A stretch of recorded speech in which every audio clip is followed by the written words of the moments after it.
Good morning, colleagues. Thank you, sir. My name is Mascole Lukongolo. I'll be a co-chair this morning. My colleague, Kelvin, is held up somewhere, but he's going to join us shortly. So to set up this session, I would like to invite our first speaker, who is the researcher at the CSIR, as well as the PhD student, Londiwe Mutibane, who is going to talk to us about the sound transmission of additively manufactured microclear prostheses. Over to you, sister.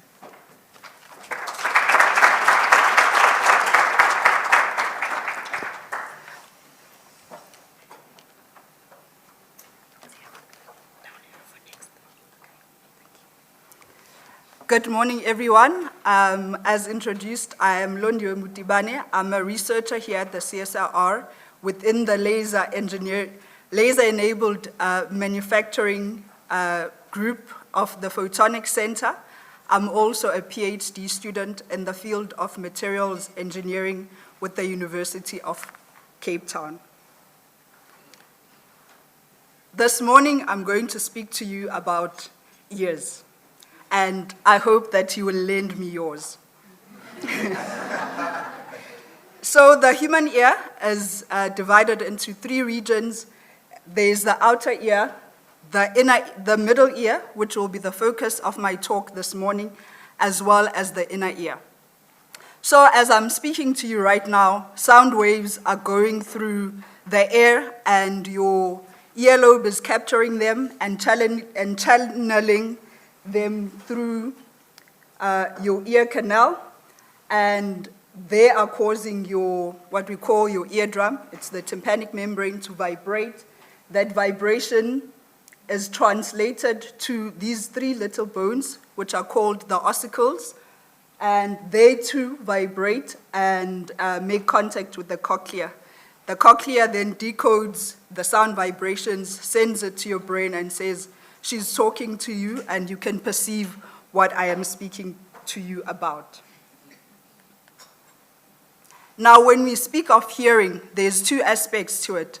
There's the loudness of the sound, which is measured in decibels, and then the pitch of the sound, which is in the frequency scale or the hertz scale. And this is what I'm going to be speaking to you about.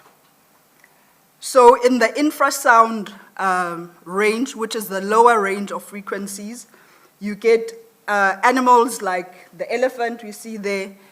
Elephants can hear in the lower frequency range as low as 5 hertz.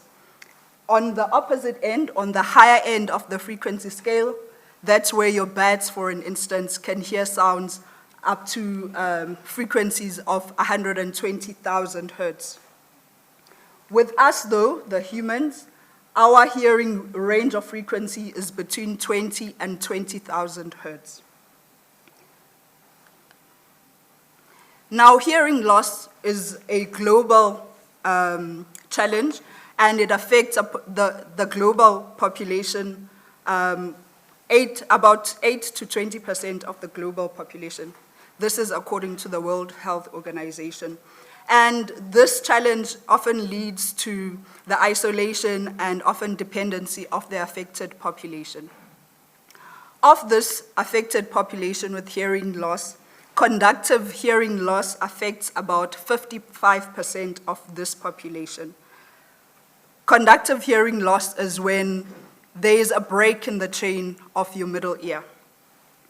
If you look onto my slide again, the middle ear is made of your tympanic membrane or eardrum, these three bones that are known as the ossicles collectively, but individually it's the malleus, the incus, and the stapes, and then the oval window. So then whenever there's a break in that chain, we call that type of deafness or hearing loss conductive hearing loss. And this results because of things such as ear infections, birth defects, as well as blunt and sharp traumas. What's in place at the moment is that then they would reconstruct your middle ear or your ossicular chain through surgeries. The ENT specialists are what would do that, and they would replace either the whole all three bones using what we call total ossicular replacement prosthesis, or often just the stapes bone using partial ossicular replacement prosthesis. Now, these prostheses can be made from different materials, including platinum, titanium, nitinol, and the likes. And they come in various forms or shapes. But there's been very little improvement in their design to simulate the ossicular chain in the last 50 years. They have challenges with poor stability, which results in dislodgements and then migrations of these prostheses. And as you can imagine, that's quite painful for the patient, and then you need to go in for a revised or a revision surgery to bring it back and put it in place. They also recover sound, but not as well as what your normal hearing would be. So if we look at the human ossicular chain, there it is. And this is one of the commercially available ossicular prostheses. And if you look at it, or look at them, they're quite different. So there's a great need for prosthesis designs that simulate the ossicular chain in shape, in size, and in their movement. And this is where additive manufacturing, also known as 3D printing, comes in. With this technology, we're able to fabricate components that are complex in their design and precise in the features that you can make. And so with this technique, we're able to fabricate prostheses that are similar in shape and size to the ossicular chain.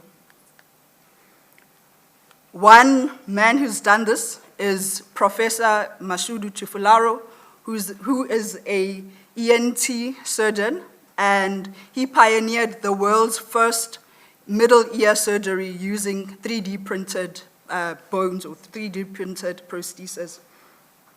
And we are now currently working with him to further develop, this is his design, which he holds a patent on, to further develop his designs and also then look at the type of materials that can be used for these prostheses. And so what we've done on our side is print this design in 3 different materials. And this work actually was accepted by the CSIR TD panel at TR level 5. And so what I'm presenting to you today is the comparison of the sound transmission now of these prostheses. They need to be able to transfer sound from your eardrum to your oval window. It's a comparative study of these 3 3D printed ossicles made from 3 different designs. The prostheses, you can see them there, were manufactured in the materials of titanium 6-4, the ELI, which is the medical grade material, in nitinol, as well as platinum.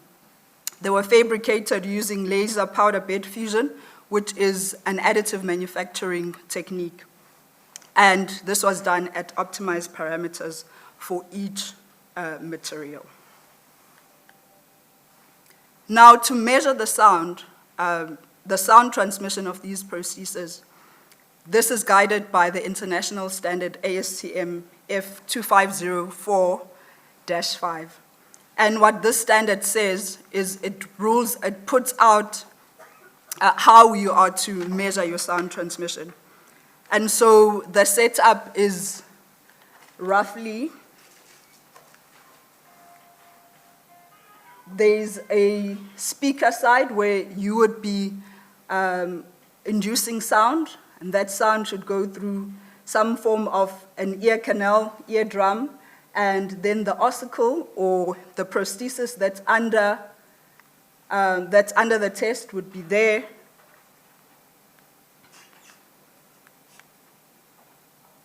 I did something, okay. And you have your oval window there, and then we use laser Doppler vibrometry. That's the technique. The vibrometer measures vibrations. So like I was telling you, sound is in waveform, and it's in the vibration of those, it's in the vibrations where you can measure whether sound is being transferred or not. And with this method, it is the middle ear transfer function that we are interested in. And this is the ratio of the velocity or the speed at which your prosthesis vibrates at the end over the sound pressure level that you are inputting. This was our laboratory setup, and as according to the standard, you have sound input, you have your prosthesis, and then you have your laser Doppler vibrometer. This is just the side view of it, and I think you can see it a bit better. There's the speaker. Here's the eardrum, the simulated eardrum. Here's the prosthesis, the oval window, and then there's the laser head measuring right there, measuring vibrations right there.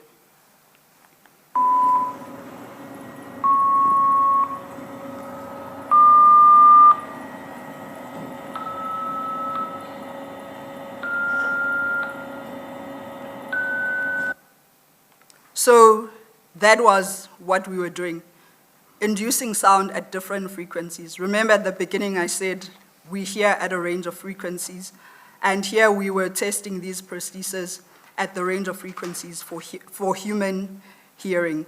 It's sort of, as you heard, it's sort of like when you go for your ear test and you sit in a little box and they say you must press the little button when you hear the sound. It's something similar to that. So the analysis of the results was done on the DAC system. We were looking at the exciting frequency range of 400 to 4,000 hertz at 100 hertz intervals. The signals were pre-processed using Fourier transforms and analyzed using a MATLAB-written software. We did 10 runs at each excitation frequency. Now coming to the results.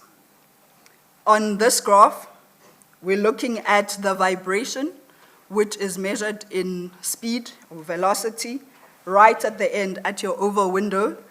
And when we look at it, firstly, we can see that the nitinol is in the orange, the platinum is in the yellow, and the titanium is in the blue. In the first range, between about 400 hertz to 2,500 hertz, generally, the prostheses all have a similar trend. They go up at certain frequencies, go down at certain frequencies. What we also can note from here is that the nitinol prosthesis, which is the orange, is above these ones mostly, above the other two mostly. And at 2,500, we note a big change in the trend where now the nitinol sound transmission level goes way up, while the other two decrease all the way down to 4,000 hertz. This graph shows now the middle ear transfer function, which is what I was saying the standard looks at. And again, here we see that the three prostheses generally have a same trend. And at 2,500, we have that phenomenon where the nitinol shoots up while the other two decrease.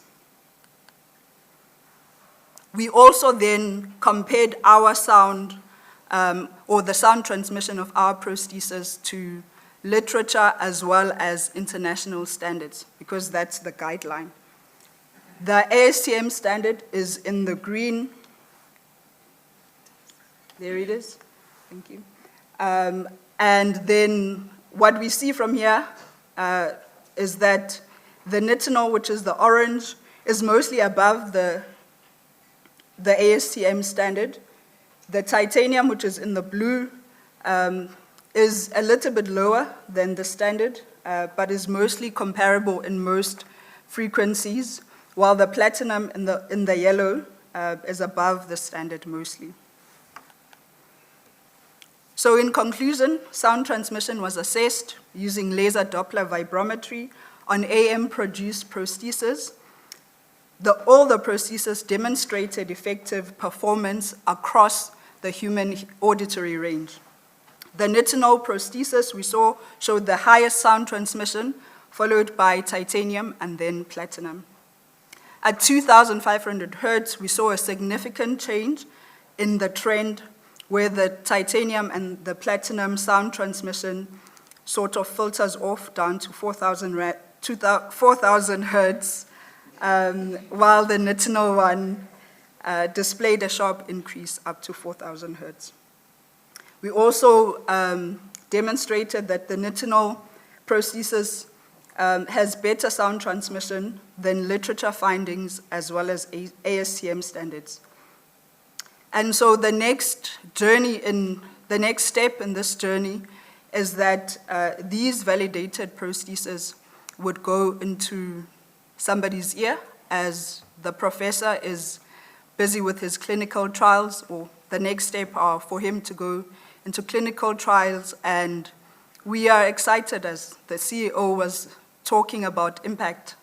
Innovation needs to have impact because this is people's lives that are changed. It's someone's hearing restored. So I'd like to just acknowledge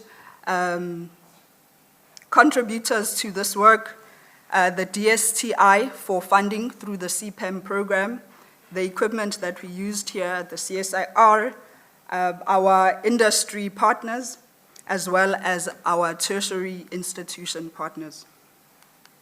Finally, just the team. This was a collaborative effort between different groups of the Photonics Center, LEM, national programs, novel lasers, and then also the industrial centers group, which is also still under the manufacturing cluster. And then lastly, just a mention of Mr. Waldo van der Westhuizen. He's the gentleman on the furthest right. Waldo was a critical member of our team, and he did some great work here. Waldo sadly passed away in July of this year, and we were privileged to have worked with him to take in his enthusiasm of life and everything else. Thank you.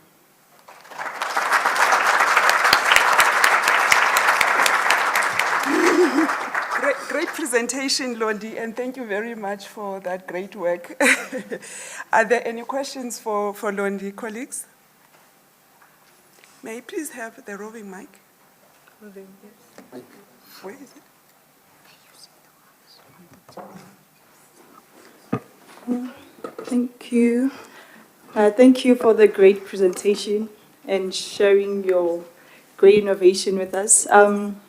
You mentioned that the prototype, your product, performs better than the standard one that is available in the market. So I was just wondering, in terms of cost and accessibility, is it something that is going to be accessible to general population, or also compared to the available one, will it be expensive or it can be accessible to the general population? Okay. So the commercial one is quite pricey as well. It's not cheap.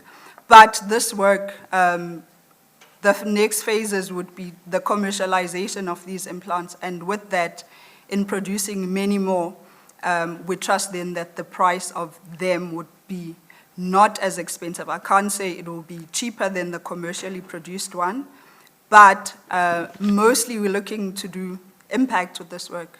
And so a lot of pro bono work goes into it. The surgeon that we're working with, he works at a public hospital. So even the people that he's already put this prosthesis in, it was a state-funded surgery. Any other questions? Okay. Okay, yes, sir. Yes. Thank you very much, Londi, for the very inspiring work that you are doing with your team, and I want to emphasize the point that you make around impact, because at the end of the day, I think through your research, we'll be able to ensure that more people have access to this type of treatment, because it would be interesting for me to know, why are these things expensive? Is it just because, the whole issue of limiting access by artificially inflating prices of all the things that we have to buy? But the question I have is around, the fundamental reasons why the nickel-based materials perform better. Is it because of structural differences between the different materials, or maybe it's the next part of your research, because it will be interesting perhaps to understand that aspect as well, because maybe you can also, through that, design other materials which might even be cheaper, maybe not even metal-based, than the ones that you are working on now. And then the second point around the observation that the nickel-based materials perform better than the standard. If my understanding of that statement is correct, that you hear better, I wonder if that is a good thing, or maybe not such a good thing. Because maybe there are certain things that we are not meant to hear as humans. Thank you for those questions, CEO. On the first one, my work is now cut out to really dive into, is it just the material properties of the nitinol or what else? In this experiment, the only difference was the material themselves. And so that's the next part of my research.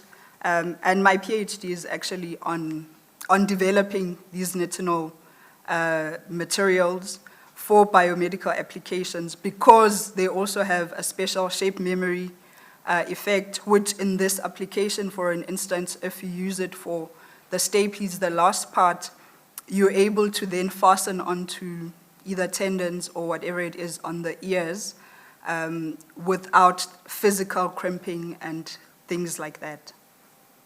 So I'll let you know once I am very certain on what it is exactly. On the second question concerning, now I'm blanking out.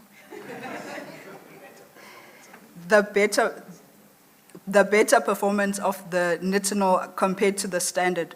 So the standard prosthesis, or the standard measured sound transmission, is on the commercially available prosthesis. And so our aim is to look at, with these 3D printed prostheses, can they transmit sound firstly? And what we saw is, yes, they can transmit sound. If we had put in a silicon something, for an instance, as a material, silicon can't transmit sound. But in doing better than the standard, there is also the loudness part of sound hearing that we were talking about. So what this is that then you'll be able to hear a bit better with sound at these particular frequencies. It's the loudness where you probably don't want to hear very loud things. And this is not quite touching on that as yet. I hope I answered you. Thank you, Londi. What I would like to find out is, can this material last a lifetime, or does it need to be changed maybe after a certain period of time? These materials are biocompatible. So firstly, they're able to sit in our bodies without bringing harm to our bodies. And yes, they are durable. We do biocompatibility or cytotoxicity tests to validate the material's biocompatibility, to ensure that then it's safe for you and that it will last and it will not degrade while it is inside your body. Oh, thank you very much. If we wish to interact more with Londi, can we catch her during the break so that we can save time? For now, can you please give her a big round of applause for the great work she's doing?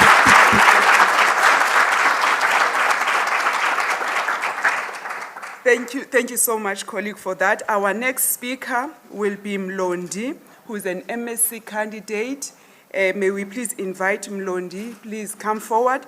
Mlondi is going to be talking to us about advanced oxidation process for the degradation of chlorobenzene using TiO2 catalyst. I'm not sure what the full name is.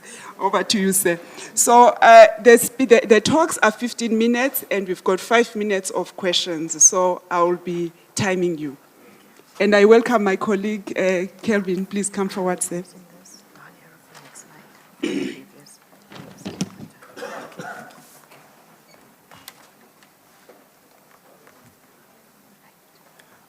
I extend my greetings to all present today. My name is Mlondi Cili, and I'm a university student at the University of Zululand. And today I'll be presenting my study on the advanced oxidation process for degradation of chlorobenzene using titanium dioxide catalyst. It was under the supervision of Professor Pulabotla. So you may ask yourself, what is chlorobenzene? Well, chlorobenzene is a toxic, chemically stable, and oxidation-resistant chemical that is associated with various hazards such as skin irritation, eye irritation, irritation to the respiratory system. However, in severe cases of high exposure, it is known to cause damage to the liver, kidneys, and even the lungs. And in the worst case scenarios, it can even lead to death. As you can see from above, it poses potential pollution risks from the release of or improper disposal of chlorobenzene-containing pesticides, or the improper disposal of pharmaceuticals, plastics, dyes, or cleaning solvents containing chlorobenzene. While traditional attempts have been made to decompose the chemical, such as oxidation under activated charcoal, it has been found that a lot of studies have failed to decompose chlorobenzene completely, and also doing so, it has failed to decompose it into environmentally benign or environmentally friendly products. In worst cases, you find more toxic or more carcinogenic byproducts being formed, such as your PCDFs and PCDDs. As I said, activated charcoal has been used in traditional methods. Other methods, such as catalytic combustion, have also been used. However, these methods use very expensive noble metal catalysts and very high reaction parameters, which are infeasible for large-scale application or practices. Therefore, the need of this study is to develop a method to decompose or degrade chlorobenzene completely, and in doing so also yield more environmentally benign or friendly products. It will also be advantageous if the process was able to be more financially feasible and easier to control. Therefore, in guiding this study, the following research questions were posed, such as, will the chosen process have sufficient control over reaction parameters throughout the reaction? What effect does the pH during the synthesis of the catalyst have on the outcome of the degradation? Would the catalyzed ozonation favor the production of environmentally friendly products? And finally, would the catalyzed ozonation be viable for large-scale approach? As I said, the study aimed to synthesize titanium dioxide via an adapted sol-gel technique, whereby the pH would be varied across the different mediums. So you'd have acidic medium, pH 3, neutral at 7, and basic at 11. Again, it will be applied for the ozonation reaction. Again, guiding the project, the above objectives are to be considered.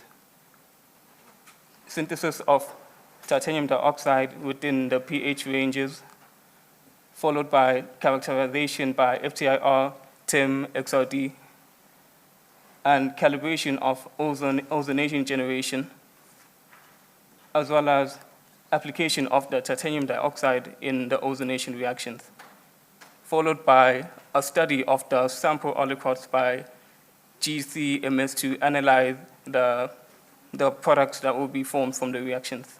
And therefore, a study will be made on the percentage conversion and product selectivity from the reaction.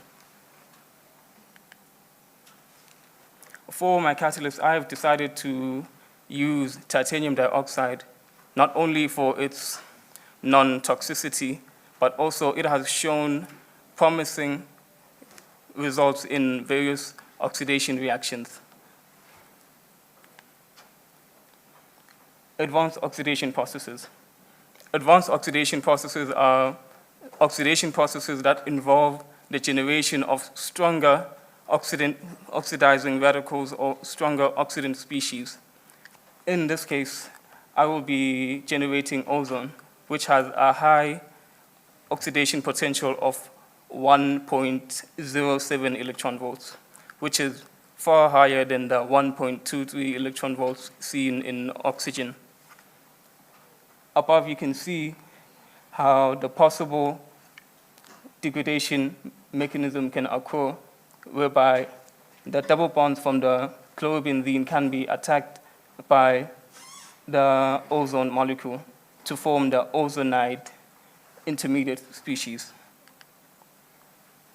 For the adapted sol-gel technique, I have used titanium trichloride pentahydrate precursor that was diluted in ethanol and mixed with a solution of sodium hydroxide, which would be mixed in nitrogen conditions to control the temperature, as maybe you may be familiar with titanium chloride precursors. They tend to be very exothermic.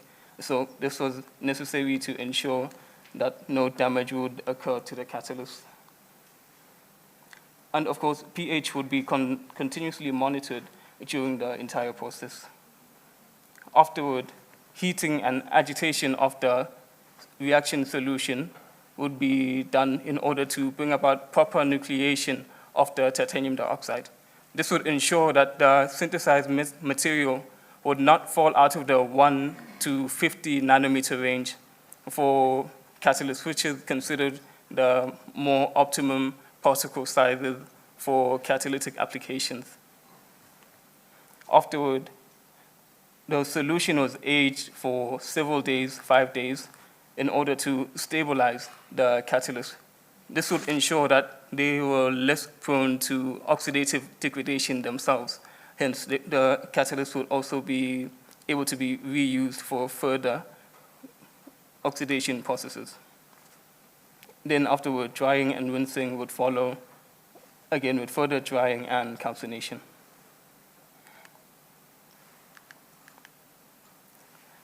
Above is the schematic of the ozonation reaction, which would be conducted in 24-hour periods, whereby the sample would be introduced into the impinger and the ozone would be bubbled into the reaction solution. Below are pictures of the synthesized titanium dioxide. XRD analysis revealed peaks at the 101, 004, and 200 planes, which is synonymous to the anatase phase of titanium dioxide, showing that the study was able to successfully synthesize titanium dioxide. However, closer inspection of the diffractograms would reveal that the pH 11 was only able to be distinguished in one of the frames. So henceforth, it was deemed too amorphous for application in the study. Analysis of the FTIR spectrum would reveal broad peaks around the 3,000 to 3,700 region, which is resultant of the vibrational stretching of hydroxyl bonds. This is commonly seen from absorbed water within the crystal. Again, you can see more vibrational stretching due to the presence of absorbed H2O vibrational stretching, which is around the 1500 region. TIM micrographs were also analyzed via ImageJ software and confirmed TIM and confirmed pH3 titanium dioxide to be present in average particle sizes of 8.21 nanometers, and pH7 synthesized titanium dioxide to have average particle sizes of 11.88 nanometers. Again, closer inspection of the particles you can see that there is irregularity in the structure of the titanium dioxide in both cases. You can see that the structure is not very crystalline, more rough, like irregular, no repeating patterns, which is kind of validates the analysis that was seen from the XRD and FTIR that water was absorbed by the crystal.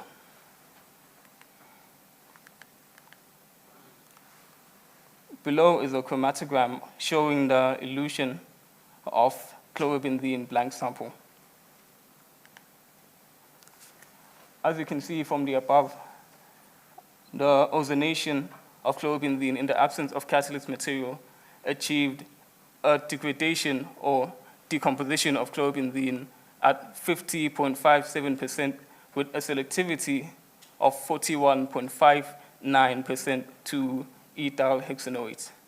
This was seen after the full 24-hour period.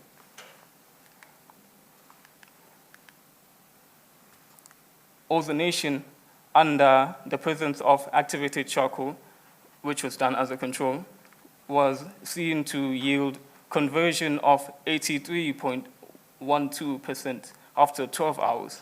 However, it had a lower product selectivity toward ethyl hexanoate, as you can see with the 38.02%. Then the pH3 titanium dioxide was found to have a much lower yield of degradation, which was 38.90%. So in other words, it was found to inhibit the degradation of chlorobenzene, while it only had a 22.21% product selectivity to ethyl hexanoate. Then finally, under the pH7 titanium dioxide, it was found that the highest conversion of 95.71% was observed after 12 hours, with an 18.23% selectivity towards ethyl hexanoate. To summarize the findings from these results, it was confirmed that titanium dioxide was successfully synthesized at the anatase phase by the various JC-PDS card number. The amorphousness of the structure was confirmed by the presence of absorbed water functional groups from the 3,400 to 3,700 region of the OH vibrational stretching, and in the 1,600 region for the H2O vibrational stretching. TIM micrographs were successfully synthesized of the desired range.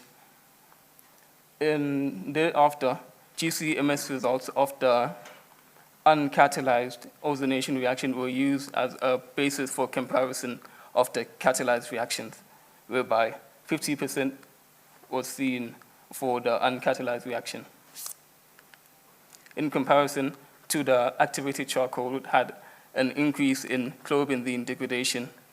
However, with pH3, we saw a decrease, or rather an inhibition of chlorobenzene degradation, while also the pH7 was seen to increase the degradation of chlorobenzene with the highest conversion of 95.71. Of course, in conclusion, it can be said that while, because of the inability to apply the pH 11 catalyst, it's inconclusive to say or to conclude on the effects of pH on the catalyst performance for degrading chlorobenzene. However, since high degradation was observed in the pH 7 titanium dioxide, this can serve as a basis for further research and study for degradation of chlorobenzene. As well as you can see from all the reactions of the uncatalyzed activated charcoal and titanium dioxide, ethyl hexanoate was observed in each of the sample aliquots. Therefore, this serves to make a guide or a claim that ethyl hexanoate has the potential to be a major product from ozonation of chlorobenzene. However, due to a shortage of resources, the study was unable to actually proceed with the synthesis of more pH 11 titanium dioxide, hence why the study is inconclusive on the pH effects of the catalyst performance. Below are my references, and I would like to acknowledge my professor, Pulabotla, and my fellow seniors and colleagues within the Catalysis Research Group of the university. I also wish to acknowledge the funding I received for my honor studies by the National Research Foundation. Thank you.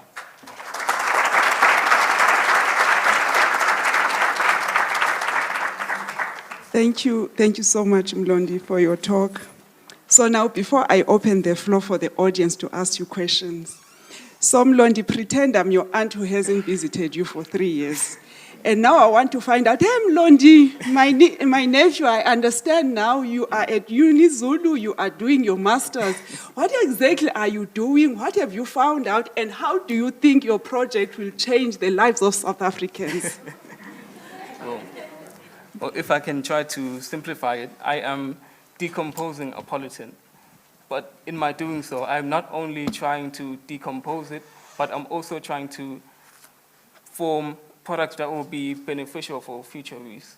Like, for example, ethyl hexanoate is an ester, so it can be used for aromatic purposes like fragrances and food purposes, like the same, yeah. Okay. Thank you, Mlondi. Well done. Congratulations. Well done. Now the floor is open for you, colleagues. What questions do you have for Mlondi?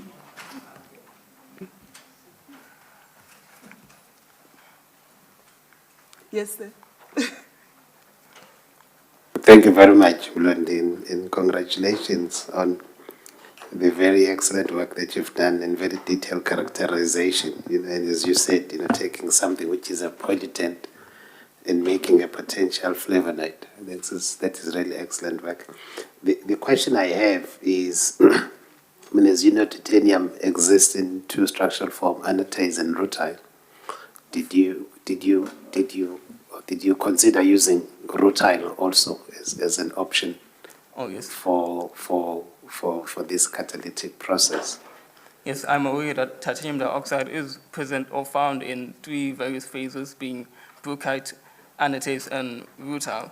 However, I opted not to use rutile because of its thermodynamic stability. Because for future studies and applications, I wanted to make full advantage of the photoactivity of the anatase phase.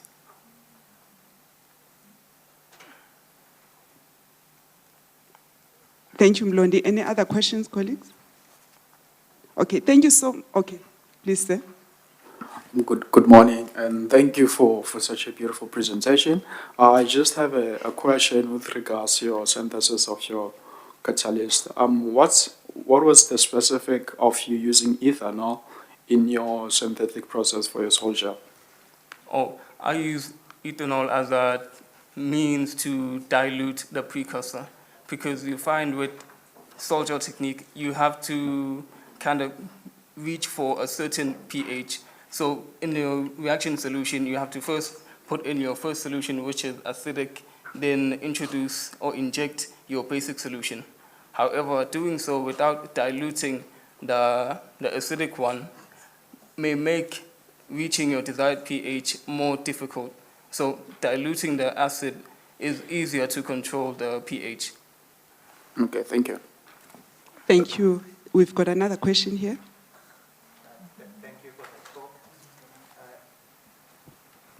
Thank you for the talk. I just have a simple question. It's more from a point of ignorance. But does your process of generating your titanium oxide affect the size of your particles? I saw you had a TEM and you had a range of sizes. And would those sizes affect the degradation of your chlorobenzene? Yes, of course.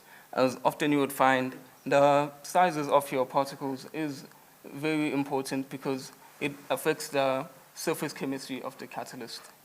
And oftentimes you find that particles that are smaller tend to be more prone to damage, while particles that are far too big don't have that efficient oxidation capability. So now, if you try to control the size of the catalyst to be within a range of 1 to 50 nanometers, it usually yields more consistent results. Thank you, Mlondi. Well done, Buti, and all the best with your studies. Can we please give him a round of applause?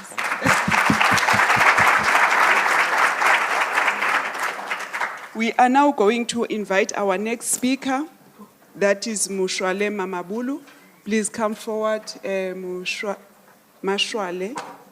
Mamabulu. Mashwale is going to present to us investigating the structural properties of monoclinical crystal structures. Thank you. Thank you. Over to you, sir.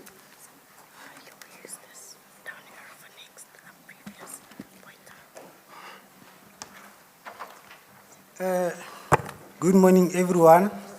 I go by the name of Mamabolo Mashawale Stuart. I'm from University of Limpopo. I just joined the energy storage, which the CEO just mentioned. There's a center at the University of Limpopo where we are working on batteries. So I'm one of them. I just joined them recently. I'm new. So I'm going to give a talk titled, Investigating the Property of a monoclinic crystal structure, a lithium aluminum pyrophosphate solid electrolyte material. The study is under the supervision of Dr. D. Tongwane, Dr. K.T. Malaji, Professor P. Ingwebe, and Professor R.S. Lidwaba. So, as the population grows daily, also the activity grows daily. We all know that we spend more time on our electronic devices, we travel using cars, then we also use some appliances at home that need energy. So lithium-ion batteries have been used for over 3 decades now to power a wide range of applications, such as electronic devices, our phones, laptops, cameras, and etc. So, and electric vehicles also as a large smart grid. However, these lithium-ion batteries were using a liquid electrolyte, which poses challenges such as short life cycles, safety issues such as explosion, leakage, and flammability. Also, thermal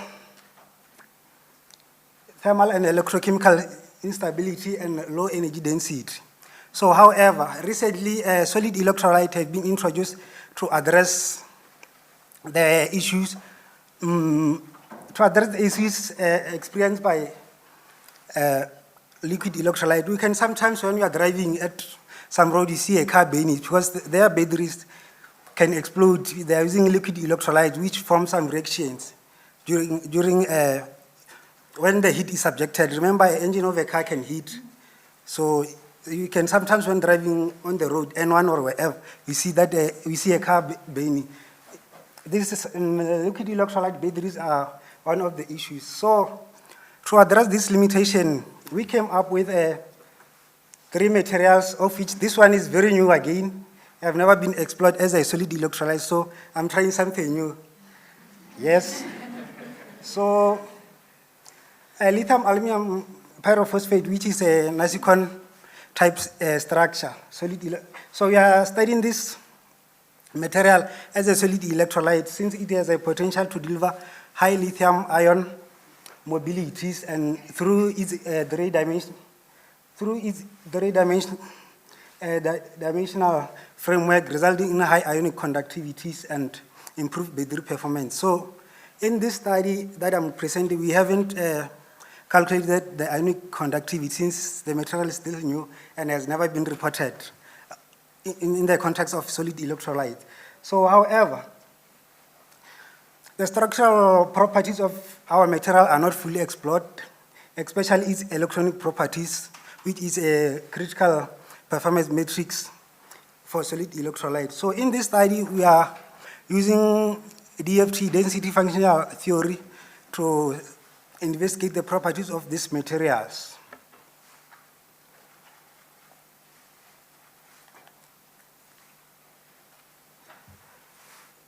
So here is our structure. I'm not sure.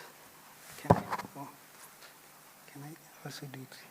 Here is our structure, which have a 3D framework where this structure has phosphate, which is attached to 4 oxygen, and aluminum, which is attached to 6 oxygen. These 2 groups, the octahedral and the tetrahedral, share oxygen corner to form this 3D framework.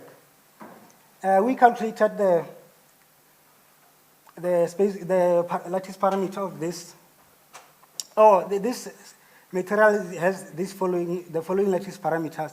So, like I mentioned, this solid electrolyte batteries can be used in laptops, cell phone, cameras, and so forth. Also in electric vehicles and smart grid. So in this study, for all density functional theory calculation, we used a VASP with a projector augmented with pseudo potential, which this projector with augmented with pseudo potential. We are using it, taking advantage of it giving us accuracy, predicting accurate results. So we also use a GGA-PBE as our exchange correlation function to optimize this structure. So we used the automated convergence where our cut-off energy were found to be 553.928 electron volts, and our K point were found to be 5 by 3 by 4. So the fully converged structures, when I say the fully converged structures, I mean now we have optimized our structure. Now to allow the volume, the cell shape to relax, and change. So the fully optimized structure, we are now used to calculate mechanical properties, structural and electronic properties. Remember, I said the material have never been explored in the context of solid electrolyte, but it has been studied before. So we calculated the lattice parameter, our A, B, and C, with PBE sol, and compare it with experimental reported by Shogo and co-workers. So our A parameters, you can see from our plot here, our value are not far from each other. So Since we can't just conclude already they are close to each other, we calculated the percentage difference of the lattice parameter, and they are all under 3%. So this means we have successfully reproduced the structure. So we further calculated for a good for a good solid electrolyte, it must be mechanically stable. So we calculated the elastic constant, where the elastic constant is the physical property that describe how material respond to the stress. When you apply a stress to the material, what happened to the material? So our material is a direction-dependent material. So we calculated the elastic constant with the CIJ, and we got the following elastic constant. So, however, there is a bond stability criteria for monoclinic system. So, for a monoclinic system to be mechanically stable, it must satisfy the following criteria, bond stability criterion, of which our material have certified it. So, this elastic constant for applications, it helps us in, like, remember you're working on a structure, a solid electrolyte where we have the A and B and the C. So we want to know what happened in the A direction. Does the A direction change whenever the stress is applied? Is our material stiff in the A direction, B direction, and C direction? So this elastic constant helps us to check if our material are really stiff and in both the direction. So we also calculated the elastic modulus, of which is also the mechanical properties. So we have the bulk, the shear, the young and longitudinal. So for all these values must be greater than 8.65 gigapascals for our material to be mechanically stable. And again, we have a bulk, of which bulk measure the material, this bulk measure the material compression. Well, our material compressed when a force is applied to it or a stress. So getting 41.97, this means our material can, which is very far from 8, our material cannot compress. This means our material is stiff, which is good for a solid electrolyte. Shear also measure, our material stretch, which is also good since it's far from 8. Our material cannot stretch under applied force on it. We also have Young's and longitudinal modulus, which also tell us about, will our material deform, will our material break, is our material stiff? But with our value here, our material is stiff and cannot deform under applied stress of external forces. So to check if our material are brittle or ductile, we use the post ratio. Then we got a post ratio of 1.08, and if you check the condition there, if the post ratio is less than 1.75, this means our material is brittle, otherwise ductile. So together with the Poisson ratio, which tells us our material has to be, for a metal to be brittle, it must be less than 0.26. We also calculated the Cauchy pressure, where if you get a negative Cauchy pressure, this means our material is brittle. So our material satisfies all the conditions to check the brittleness. So our material is brittle, of which means our material is subjected to cracking and fracture.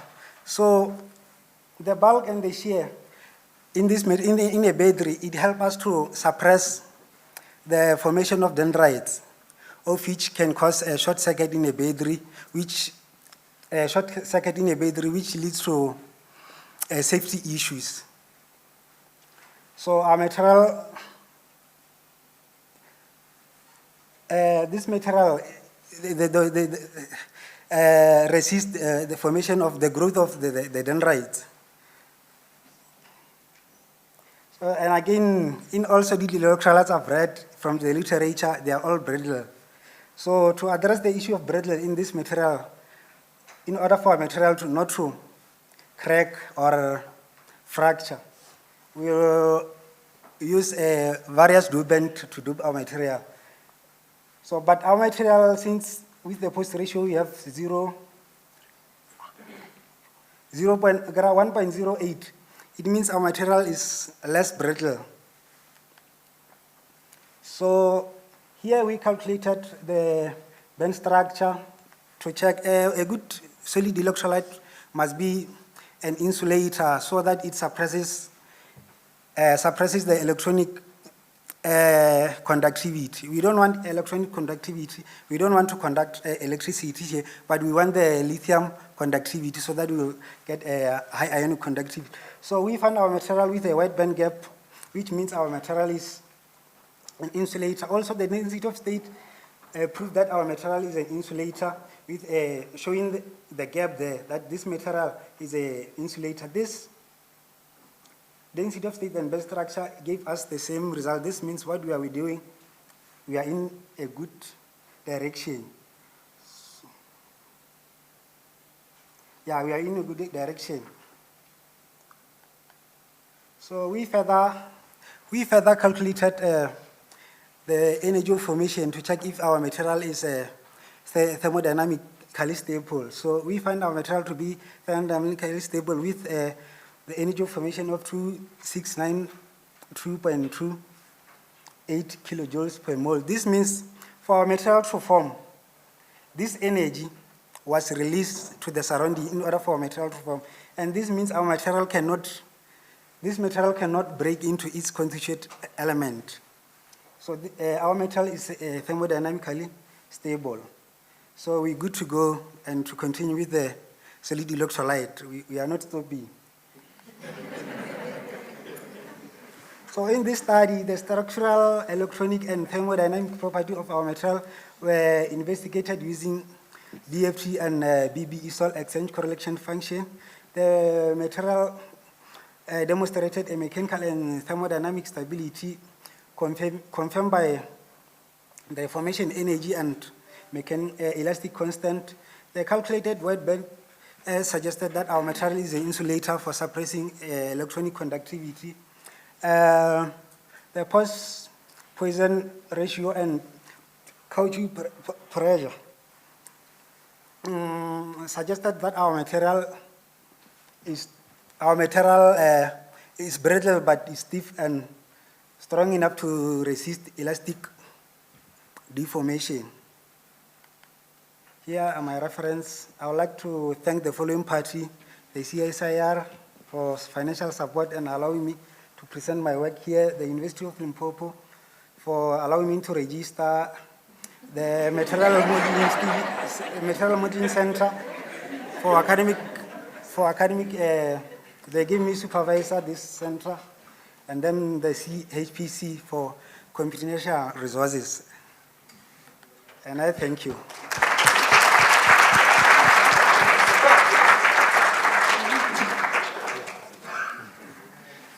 Thank you, Mashaole, for the wonderful and entertaining talk. Maybe before I throw the questions to the floor, I just had one simple question. For your structural properties, you showed that for your model and for the experiment, they were kind of similar. I was wondering what's the error that you would, what's the error margin that would maybe make sense in terms of, is there an error margin where the values are no longer aligned? Oh, thank you for the question. Basically, in this study, we are using 3 different functional. So with the functional that I use, the PBE-SOL as an exchange correlation function, is the one that gives us the best in terms of comparison between the experimental lattice parameter and ours. So it's the one that gave us the closest. Okay, so GGA that, okay. Yes. Thank you. I'll open the Okay. Please go ahead. Thank you for the delightful presentation. Maybe I missed something, but you concluded that your material is mechanically stable, but then you mentioned the brittleness that might cause cracking. So, yeah, like I cannot link the two. Okay, thank you. Oh, like I've mentioned that for all solid electrolyte that I've came across, we expected it to be brittle, but it is less brittle. So yeah, it is less brittle. But for future work, we are going to introduce dopant into a material, at least to direct it to be a ductile. We are also going to derive potential that will help us at least become with a post ratio close to 7.5, which will be half brittle, half ductile. Do you have like an idea of the measures that you'll take to reduce the brittleness? Yes. So like we are going to dope our material with a heterovalent dopant. So yeah, of Okay. which it will, yes. Thanks. Thank you. Are there any further questions? Yes, please. Hi, thank you for your presentation. My question is then, with your dopant, do you know then its effect on your other properties, your thermodynamic stabilities and other things?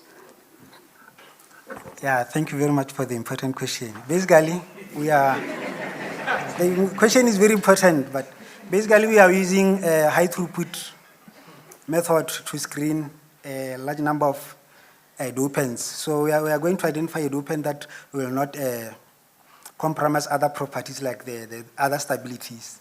So the high throughput will help us identify that a dopant that will not affect other stabilities. Like, yes, thank you. Sorry, colleagues, because of time, I think maybe we should just jump to the next speaker. I'd like to thank the speaker, Marshall. Thank you for the wonderful talk.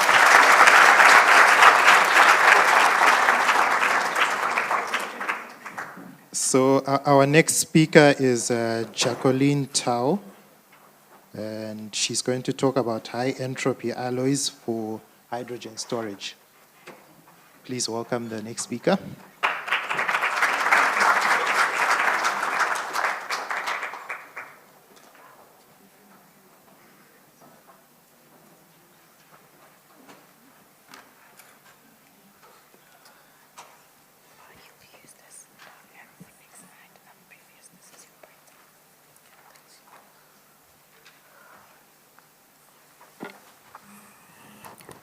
Good morning, ladies and gentlemen. Yesterday, there was something that was lifting some of us who are short here. So,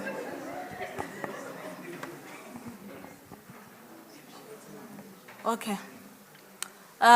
Morning, ladies and gentlemen. As I've been introduced, I'm Tao Jacqueline, a master's candidate at the University of Pretoria, under the supervision of Dr. Mudiba, Dr. Mate, and Prof. Bejana from CSIR, and Prof. CSIR from the University of Pretoria. And my talk today is on high entropy alloys for hydrogen storage. Now, with the world's rising energy demand driven by the economic and the population growth, which happen to put a strain on the fossil fuel-based technologies. And however, those fossil fuels are the major contributors to the climate change and also the greenhouse gas emission. So to mitigate all these challenges, this has pushed the research community to now focus on the low carbon energy alternative solution, whereby,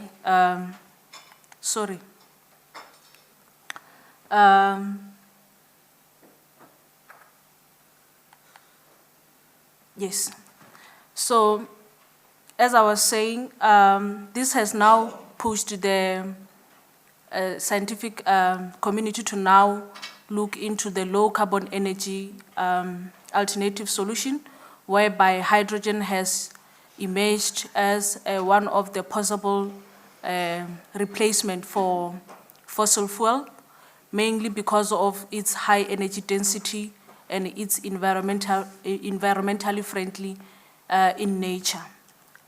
But despite all those advantages of hydrogen, the lack of the safe and efficient hydrogen storage techniques with high volumetric and gravimetric capacities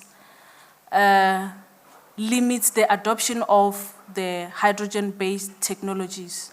And currently, hydrogen is stored in high pressurized cylindrical tanks and also in cryogenic temperatures in liquid form. And on the other side, it's also stored in solid state materials. And these solid state materials include your morph materials, your metal hydride, and hence the development of the high entropy alloys for hydrogen storage. Now, these high entropy alloys are another class of the metal hydride group. So they are the type of alloy material that is made up of at least 5 or more principal elements in equal or near equal atomic compositions, ranging between the chemical composition of about 5 to 35 atomic percent. Now, they are known to form single crystal structures, such as your BCC, your FCC, and the hexagonally pegged structure. And due to their excellent mechanical and functional properties, such as your high strength, good structural stability, good resistance to wear, corrosion, and resistant, they've been used in many energy storage applications, and including the hydrogen storage.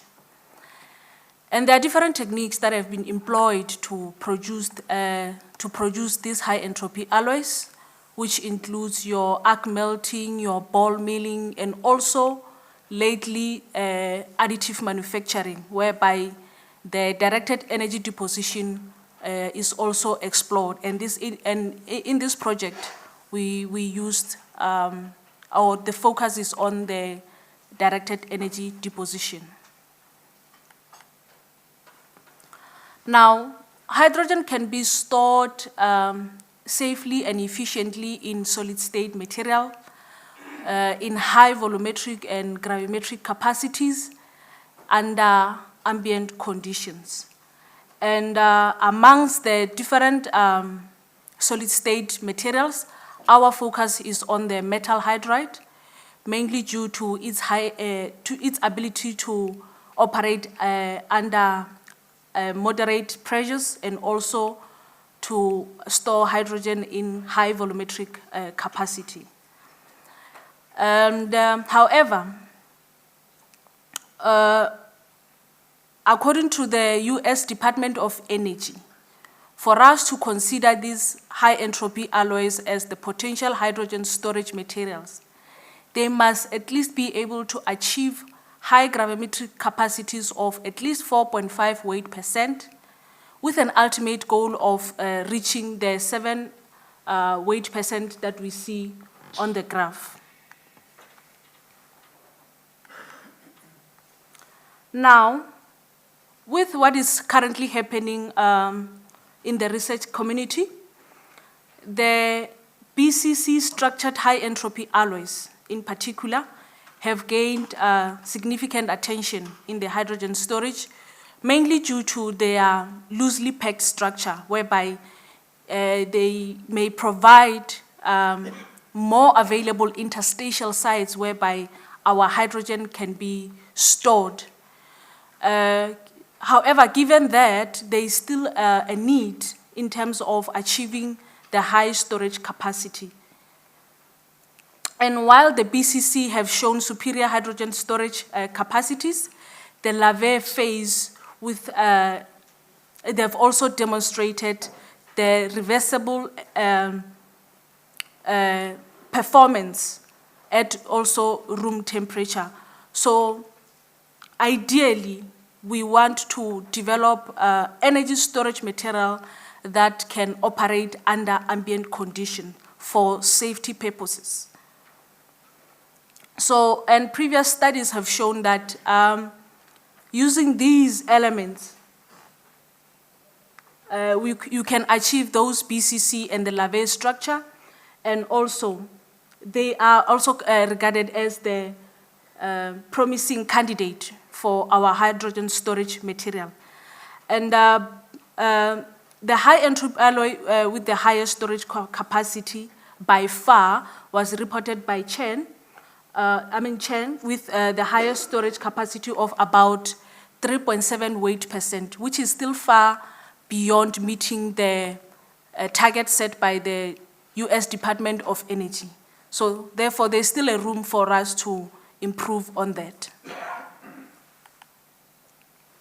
Now, the aim of this study, looking at the costs, is to use the computational modeling and simulation to investigate the hydrogen storage properties and the desired phase of these high entropy alloys for hydrogen storage capability.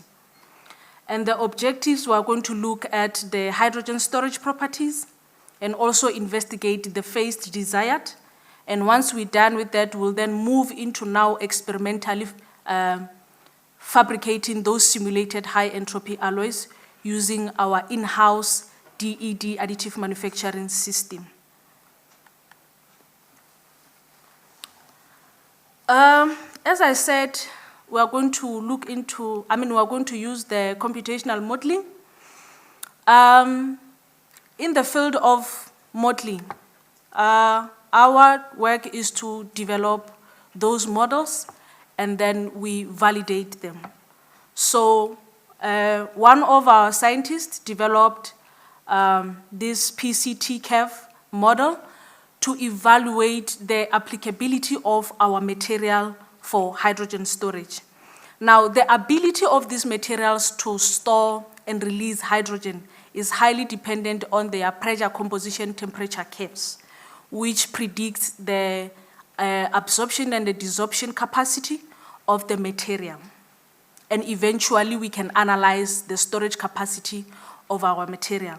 And that operates under this principle on this figure 5 here, whereby initially you will have your sample. In our case, it will be the printed sample in metal form, and then you degas it with hydrogen. So you introduce hydrogen atoms on the material, and then as it gets absorbed, we get to form an alpha phase there. So, and as the hydrogen content now increase with the increasing pressure, we then get to see those increase in hydrogen content and also with the increasing pressure. And as the material gets to absorb more and more hydrogen, now we get to see the two phases now, which is now the material and the hydrogen being absorbed within the interstitial sites. And once those two phases now start to coexist together, we see a flat plateau region there, whereby the area under this plateau curve tells us about the capacity of the material to store the hydrogen. And now we no longer have the metal and the hydrogen, but now we have a metal hydride in that beta phase. And at that constant temperature and pressure, we are able to also obtain the Van der Hoef plot, which tells us, which gives us other thermodynamic properties of our material during hydrogenation, whereby each of those properties tells us about the stability of the material and also how well did the material bond with the hydrogens. We then moved further to use another technique now to analyze the phase formed. Now that we have established the capacity of the material to store the hydrogen, we now look into the phase formation. We then used this software here, the high entropy alloy predicting software, which uses your chemical composition of your alloy to calculate these semi-empirical parameters, which are your entropy of mixing, enthalpy of mixing, your atomic size difference. Mind you, are mixing different elements with different atomic sizes. And all that, they will be able to evaluate your, the phase formed in your material. Now, using that a Python code, we were able to now evaluate the storage capacity of our material, looking at these two alloys. And the composition of these alloys were influenced by the literature that I mentioned before, that the likes of titanium, vanadium, and chromium, they have got high hydrogen affinity.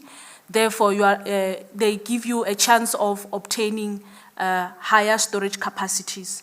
So these two alloys were both evaluated at room temperature and also at 100 degrees, and we were able to obtain storage capacities of about 3.8 weight percent and also 4 weight percent. So the 4 weight percent is at least promising regarding the target set by the US Department of Energy.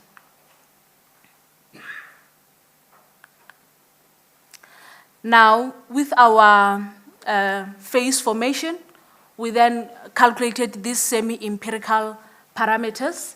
And according to literature, it has been reported that the likelihood of forming a BCC structure increases as the VEC value is below 6.87, and that chance decreases as you go beyond 8. However, other researchers have also discovered that not only the VEC can tell us about the phase formed, but also the atomic size as well contributes to the phase formation. And it was discovered that the other phase that I mentioned earlier on, which is the Lave phase, happens to occur when the atomic size difference is greater than 5%, and another parameter, which is the alliance electronegativity, which is greater than 7%.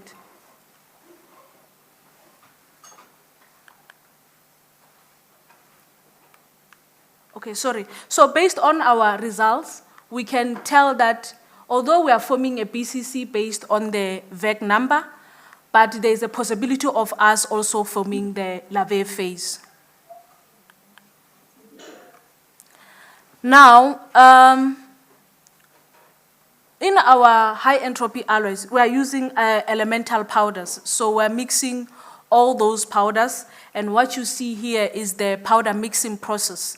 And after mixing, we then take them to our DED system in order to be able to print our samples. And what you see here is the printed samples on a titanium base plate. Now, after mixing, you need to check the ratios of, or the chemical composition of your powder before even going to print, right? So what you see here, it's the mixture of those elements that we see here. So we do a SCM analysis through EDS to obtain the elemental composition of our powder in order to check the homogeneity of our powder before printing. And what you see here is the chemical composition obtained through the EDS. This is after mixing, and we can see the chromium content happens to be higher than the other compositions, and this mainly can be due to the inhomogeneity. The inhomogeneity is influenced by the particle sizes of your powder matters and also the densities. So you may find that your elemental powders, that maybe they are not all spherical. That plays a huge role into your powder mixing. However, after printing, we then observe now the chromium content has now reduced, and then we see an increase in the titanium composition, and this can be due to the diffusion of that. Remember, we printed our samples on a titanium base plate, so this can be due to the diffusion of the titanium into now the material. And what we observe on figure 9 there, figure 9A, we have the morphology of our material. So after printing, we then go and cut the sample, and then we analyze it. We look at the morphology, we call it the microstructure of the material. And what you see there, it's what we call the dendritic microstructure, with the darker regions rich in titanium content, and the gray regions rich in vanadium and chromium.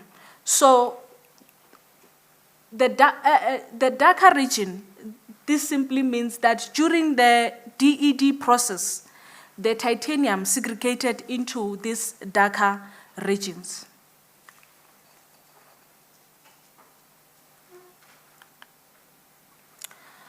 Now, like I said, we do the modeling and then we move into experiment in order to validate our simulations. We were then able to now validate our phase formation.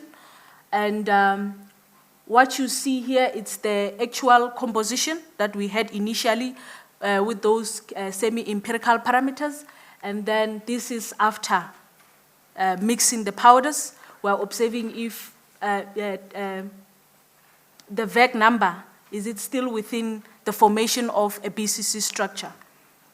And by looking at these values from the actual composition into mixing and the DED printed samples, we can see that we are all, we are obtaining a BCC structure throughout.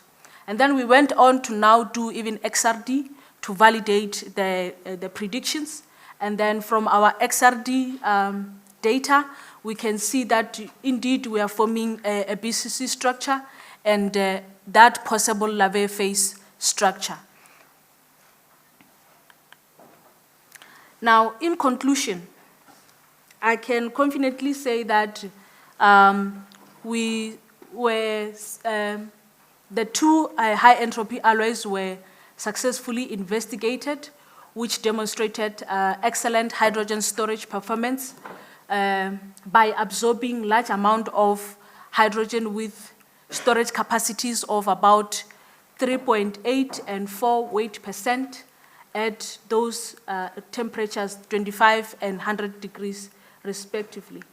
And the criteria used for phase prediction indicated the possible formation of a single a single BCC phase structure, and with the VEC number of less or equal to 5.4.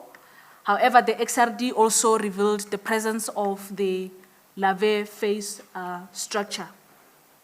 Now, In overall, these results demonstrated that the phase combination demonstrate a balanced hydrogen storage method that enables the alloy to absorb significant amount of hydrogen while maintaining its stability over time through those PCT curves that we observed. Now, for future work, I don't know, future, it can even be tomorrow, right? Yeah, so with the future work, looking at these results that we have, these are theoretically based. Therefore, we still need to perform hydrogenation in order to confirm those storage to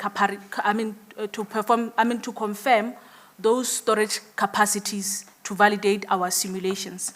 So, as I said, future can be tomorrow. This is currently underway. We're hoping by the end of September, we'll have the hydrogenation results in order to validate our simulations. And what I can say also is that this work was also published at RAPDASA. So if maybe you need more clarity or have more in depth of what is going on, you can find my paper online. I think even on ResearchGate is there. And I would like to acknowledge the following parties: the University of Pretoria, Department of Science and Technology, and the CSIR for their support, and also my supervisors. I thank you.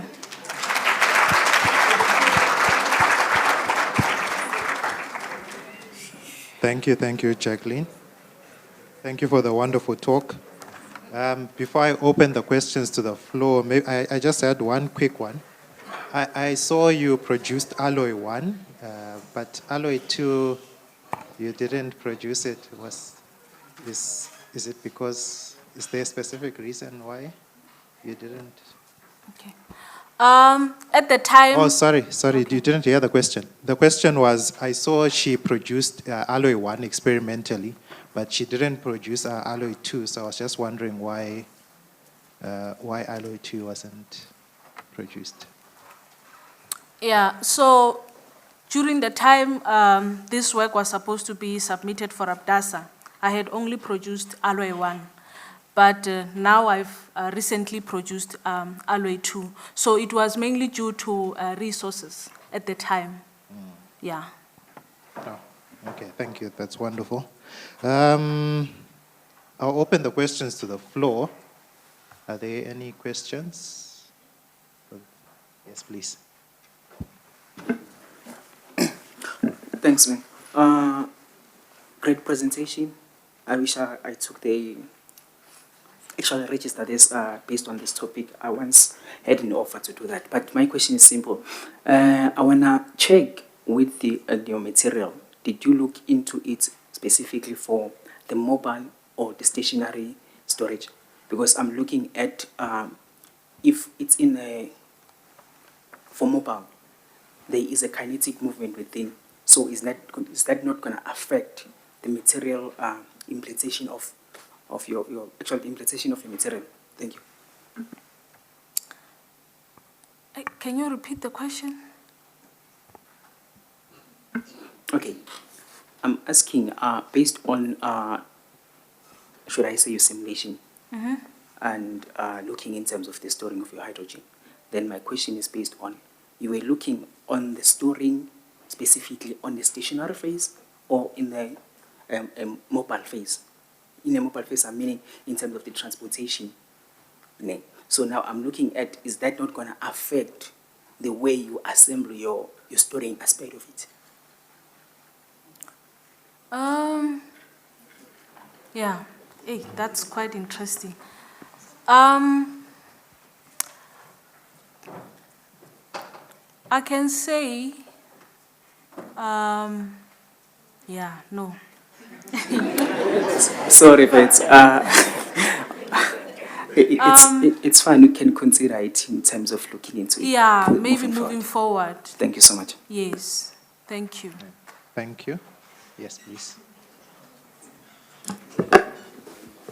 Thank you for the presentation. I'm assuming you are basing your synthesis or design on the performance of that is related to the your conclusion. You said the maximum capacity yield you gave 3.8 and 4%. So how does that compare to the other technologies that you've mentioned? You mean the likes of MOVs? Yeah, the storage, hydrogen Materials. storage, yeah. So the other materials, some, although they can store as much, but the problem is the operating temperature and pressures.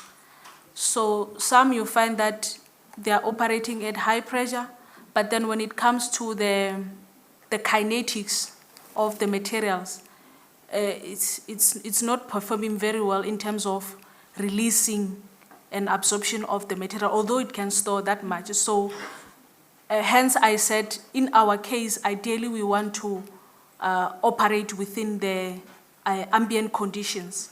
And also that is also guided by the target set by the US Department of Energy. They want those specific storage capacity that they are saying we must achieve. They've also put those operating conditions there as well. Okay. Yes. Thank you for the question. Go ahead, Daryl. Hi, Jacqueline. Yeah, thanks for a good talk. My question's not actually a question. It's more that I popped into the CSIR newsletter, and I think we'd like to wish you a happy birthday for today. Thank you.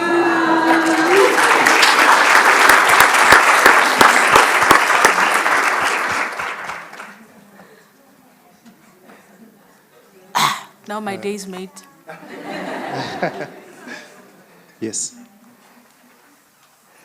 No, I just wanted to ask, what does the South African standard say in terms of that storage? Because you referred to the US one. Hey, the South Africa.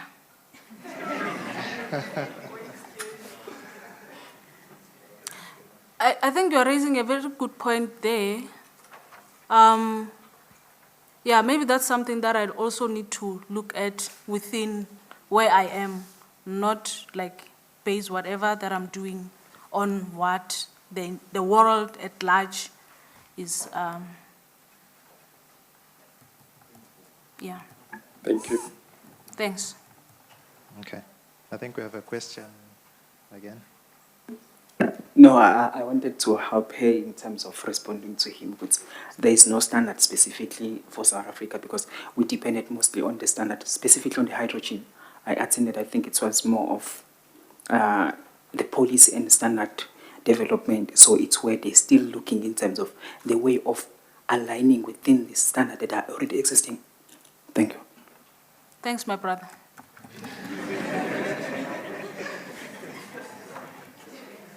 Colleagues, we have a few minutes, not to do it on your birthday, but we have a few minutes for one or two questions.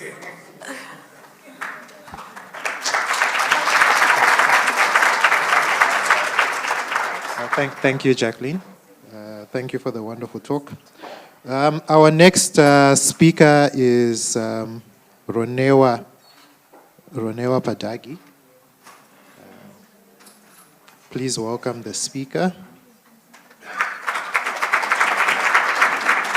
This topic is modification and application of PES UF membranes using ion MOF and ion MOF at GO.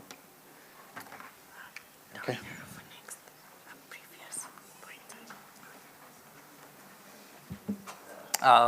Good morning, everyone. My name is Ronewa Padagis. I have been introduced. I'm a PhD student at UNISA under the Institute of Nanotechnology and Water Sustainability. My supervisors is Professor Mtlwadi and Dr. Madziva. Today I'll be giving a talk titled Modification and Application of Polyether sulfone ultrafiltration membranes using ion-based MOFs and its composite with graphene oxide. Basically, in this project, I was looking at enhancing the hydrophilicity of ultrafiltration membranes so that they can be used industrially because the current membranes, they are hydrophobic, which limits their applicability industrially.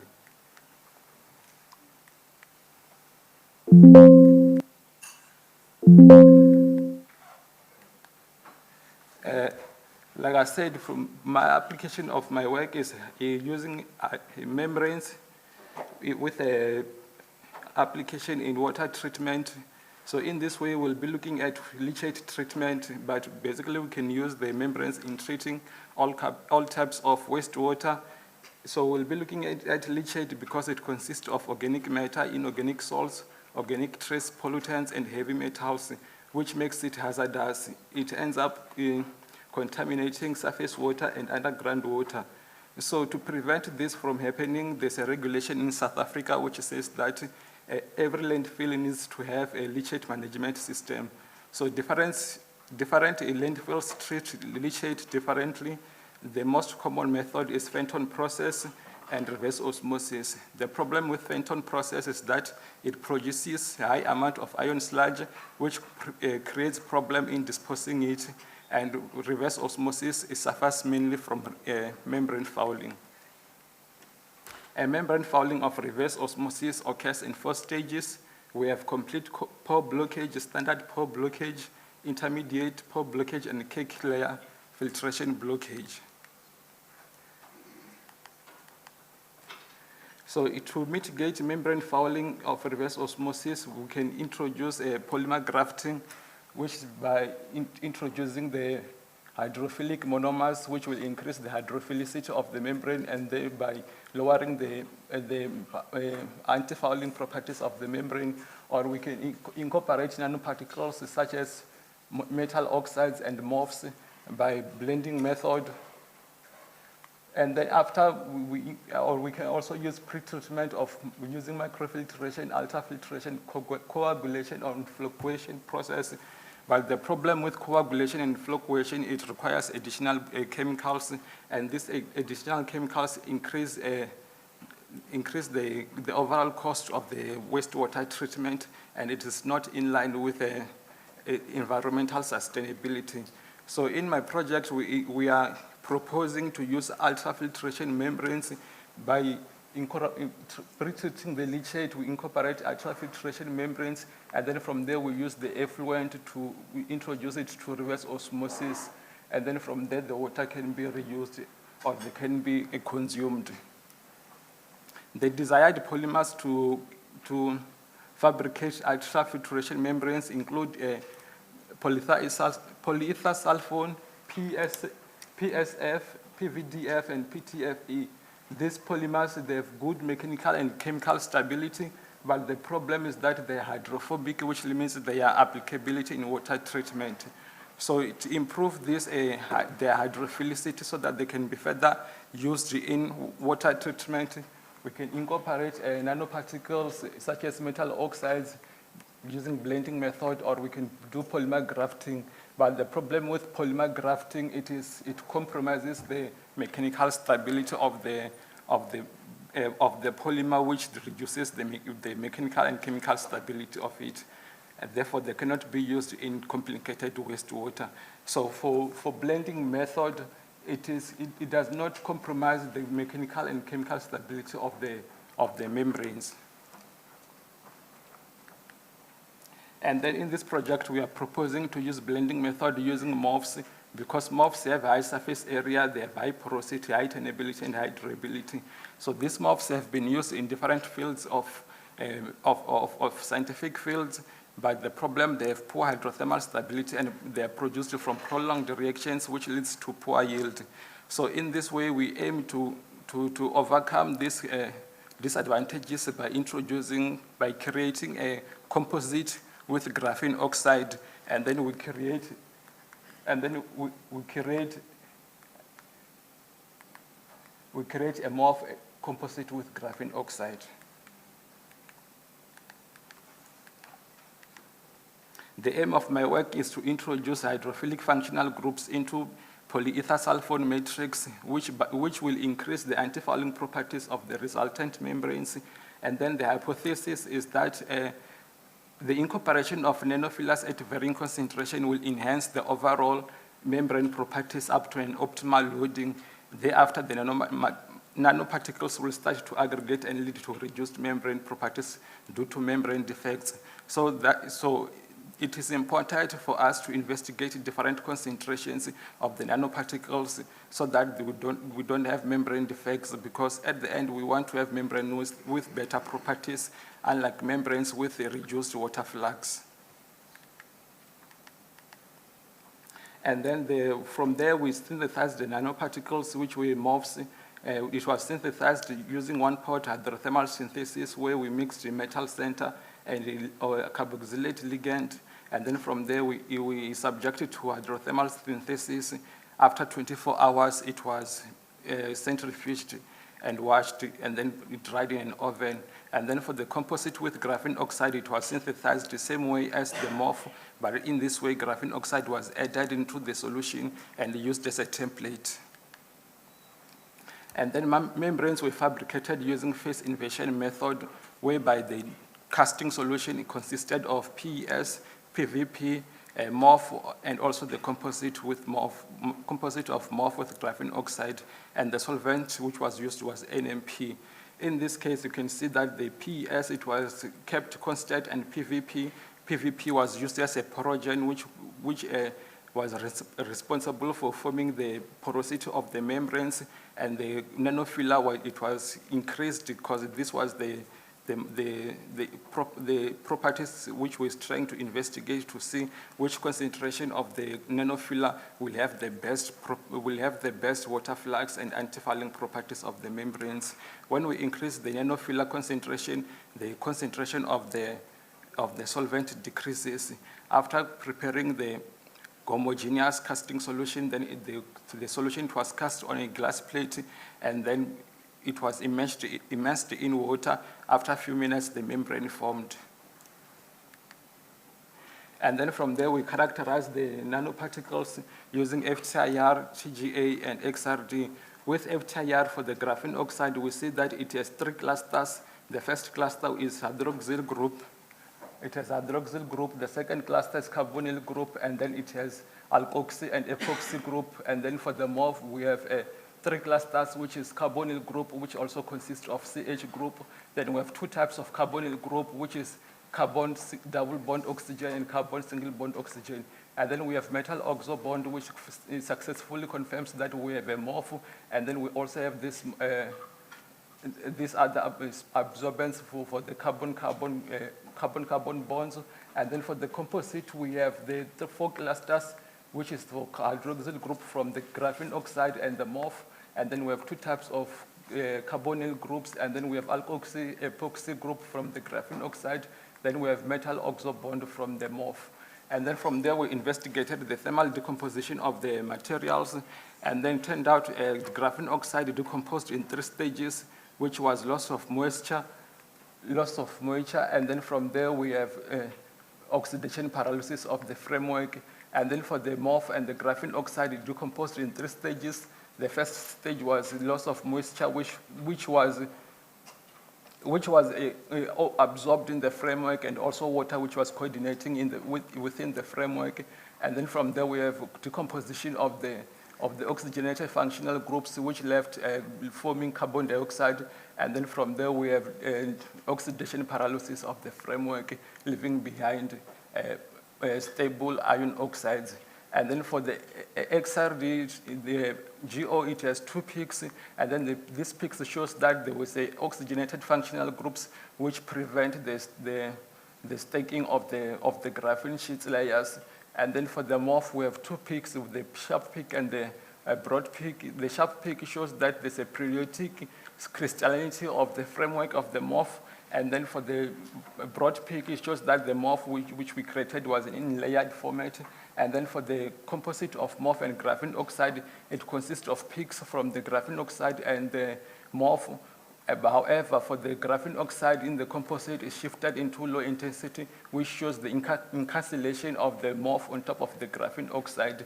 And also the oxygenated functional groups of the graphene oxide acted as a stabilizer for the MOFs, thereby creating a more crystalline material which had short wave and long wave range.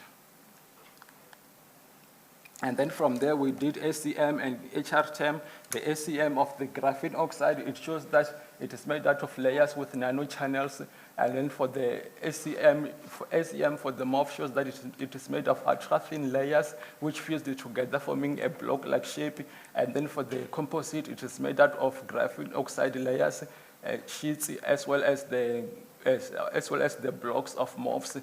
It is possible that this MOF grew on the oxygenated functional groups of the graphene oxide.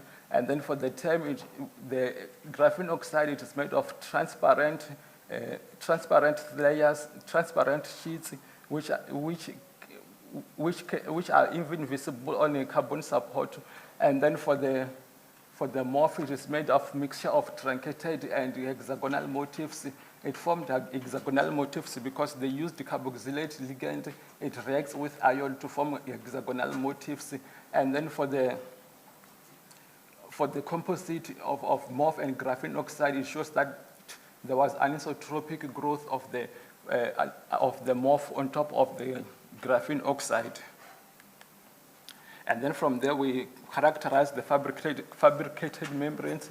For the pristine membrane, it shows that we have CH group, we have carbonyl group, we have sulfonyl group, and then we have carbon-carbon bond groups. And then for the composite membrane, it shows the fingerprint of the PES, because PES, it was the major component in the casting solution.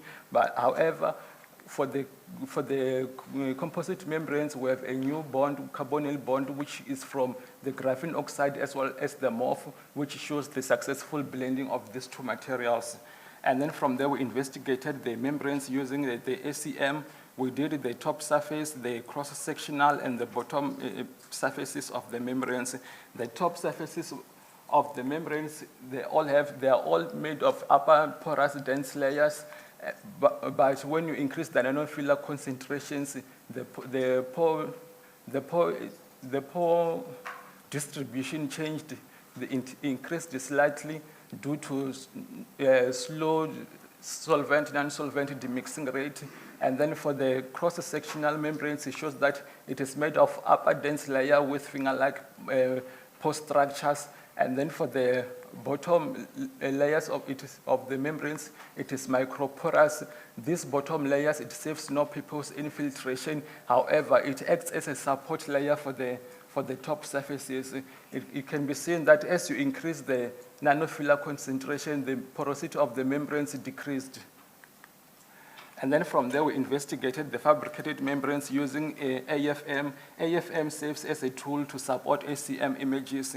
It only gives information on the surface smoothness or roughness of the fabricated membranes.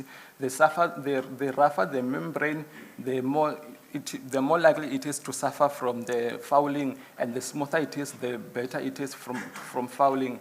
So you can see that the pristine membrane, it is more rougher, which shows that it is more likely to suffer from fouling, which is not good from what we are looking for. We want the membrane which is smoother, which is less likely to suffer from fouling. And then the valleys shows that it can easily trap the foulants, but it is smoother. Therefore, it can trap the foulants, but it can have a higher rate of fouling. It can have a higher rate of fouling and then also have a higher rate of pure water flux. And we want to have the membrane with higher pure water flux and less fouling.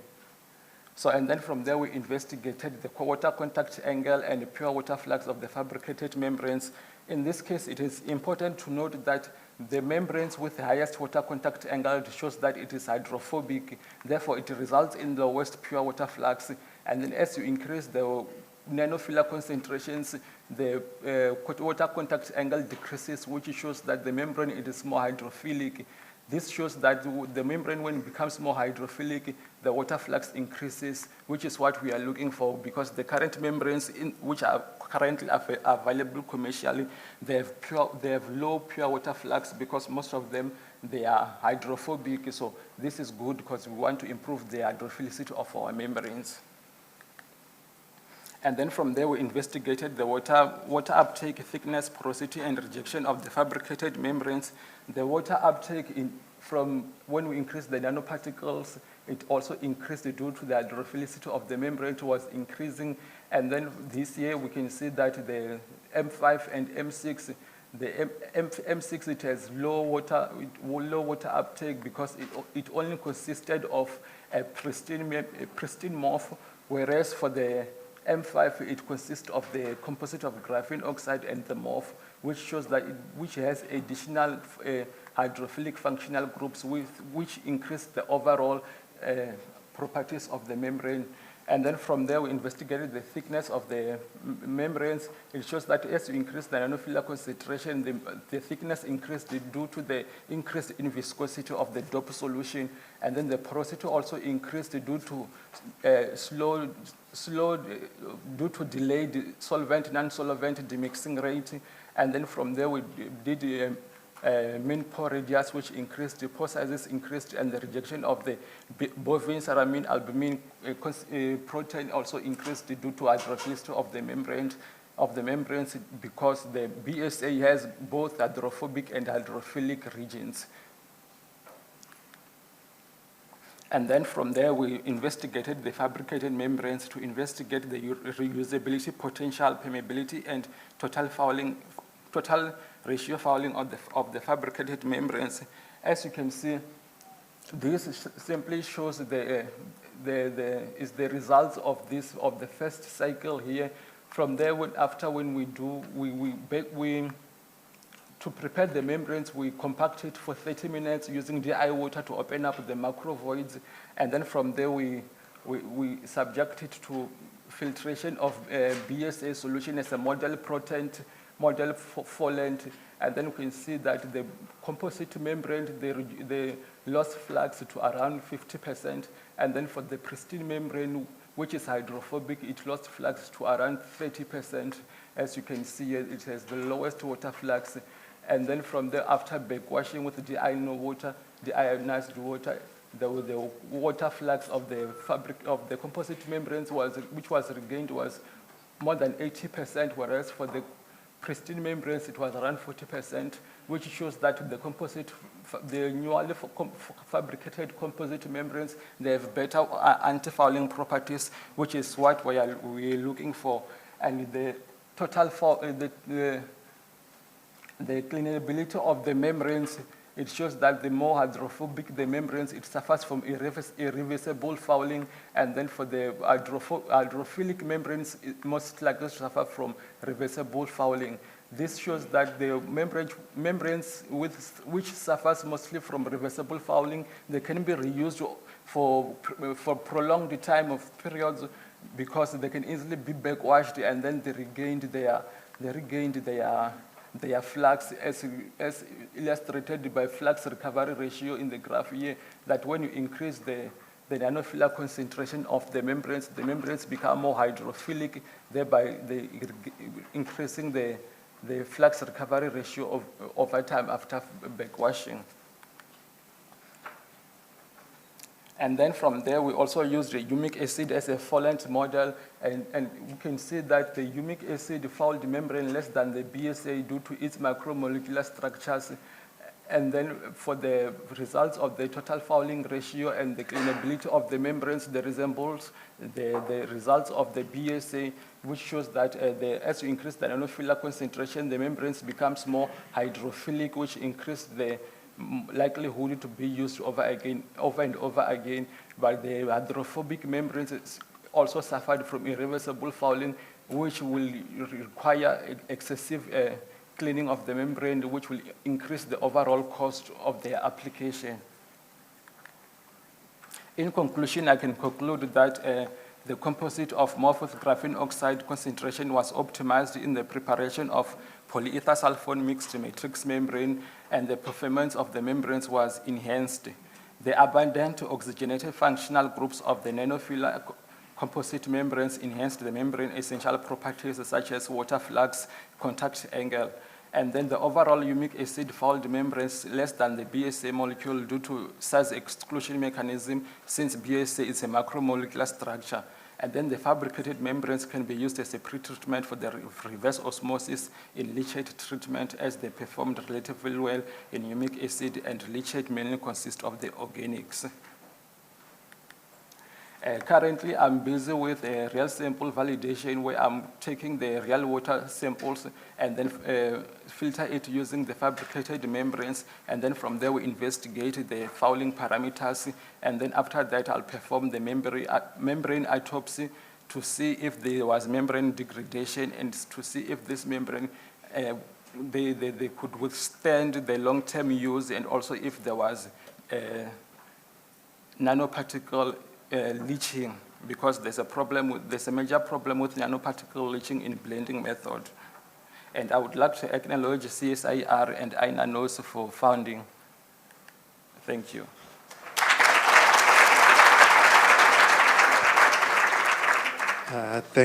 Thank you so much, Ronewa, for the wonderful talk.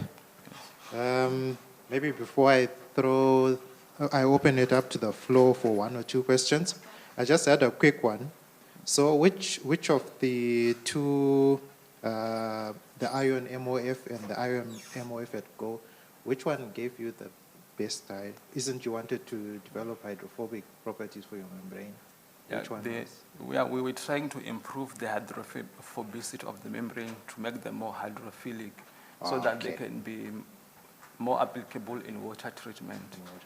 So that, because we need the membranes to be water-liking. So to answer your question, the MOF, it only consists of the hydroxyl and carbonyl groups, which makes it, it increases the properties, the hydrophilicity of the membranes. But with the composite of MOF and graphene oxide, it has properties of graphene oxide and the MOF, which will give better results, and it also better stability because of the graphene oxide incorporation. Thank you. Colleagues, due to time, I think I'll only take one question. If there's anyone who has a burning, there you go. Oh, thank you. In your technique that you use to stabilize the Fe on the membrane, can you confirm whether or not there was any leaching or sludge formation? Currently, that is what I'm currently doing after validating the real wastewater sample, and then from there I'm going to perform the membrane autopsy to see if there was a leaching of the nanofillers. Yeah.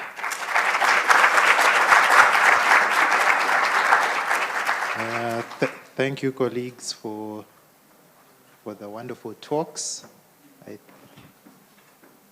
I think I'll leave the floor to the kind gentleman.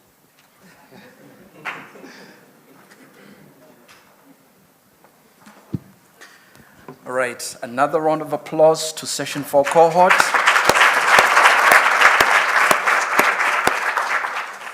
I wish to thank Londiwe Mlondi, Mashaule, I think Ronewa, as well as Jacqueline for the presentations.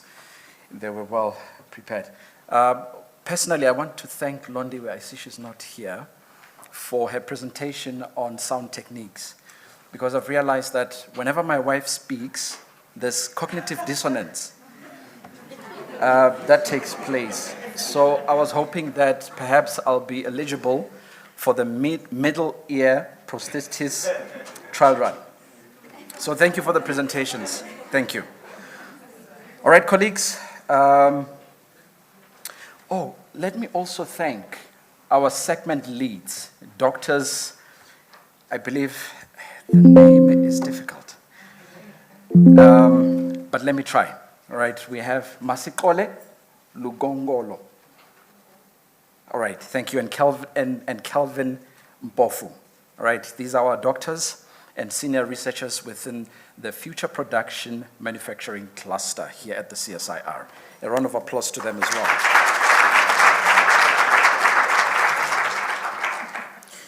Colleagues, it's 10:55 and we're about to break for the next hour as we are going for the exhibitions and the posters outside. Please make sure that you engage with the researchers. Do ask questions, even if you do not understand. Believe you me, nodding your head does work. And to our presenters, thank you for speaking English. Thank you.